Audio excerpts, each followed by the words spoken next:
DNA cinema ఇప్పుడే చూసాను. Cinema చూసిన తర్వాత నాకైతే చాలా నచ్చింది. ఇదొక సస్పెన్స్ థ్రిల్లర్ మూవీ. ఎందుకు నచ్చిందో ఇన్ డెప్త్ ఆఫ్ రివ్యూలోకి వెళ్ళే ముందు మన ఛానల్‌ని ఎవరైనా కొత్తగా విజిట్ చేసినట్లయితే సబ్స్క్రైబ్ చేయండి, లైక్ చేయండి, షేర్ చేయండి. అండ్ ఈ కథను నేను రివీల్ చేయను. బట్ నేను ఒక స్టోరీ పాయింట్ అయితే చెప్తాను. ఇదొక మిస్సింగ్ కేస్ మూవీ అని చెప్పాలి. అండ్ మనం సినిమా చూస్తున్నంత సేపు ఎక్కడా బోర్ కొట్టదు. మనం ఎవరైతే విలన్ అని అనుకుంటామో వాళ్ళు విలన్ కాదు. ఆ క్యూరియోసిటీని సినిమాలోని మొత్తం మెయింటైన్ చేస్తూ సినిమాని ఎండింగ్ దాకా తీసుకెళ్ళడం డైరెక్టర్ ఒక బిగ్ ప్లస్ పాయింట్ అని చెప్పాలి. అండ్ ఈ సినిమాలోని ఒక బామ్మ క్యారెక్టర్ ఉంటుంది.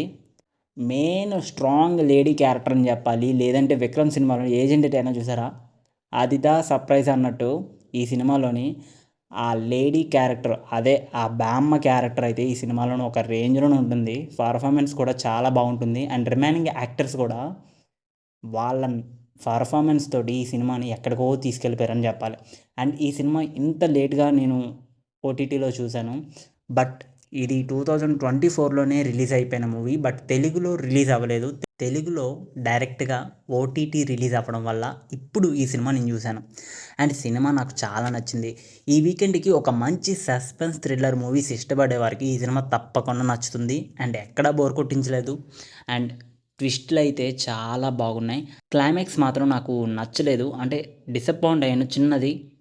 ఎందుకంటే తను రొటీన్ క్లైమాక్స్‌ని డైరెక్టర్ వాడారు. అండ్ రిమైనింగ్ యాక్టర్స్ బానే ఉన్నది. అండ్ మ్యూజిక్ కూడా బానే ఉన్నది. రిమైనింగ్ ఓవరాల్‌గా సినిమా నాకు నచ్చింది. ఈ సినిమాకి నేను 5కి 4 ఇస్తాను. మీ ఒపీనియన్‌ని కామెంట్‌లో పెట్టండి ఈ సినిమా చూస్తున్నట్లయితే.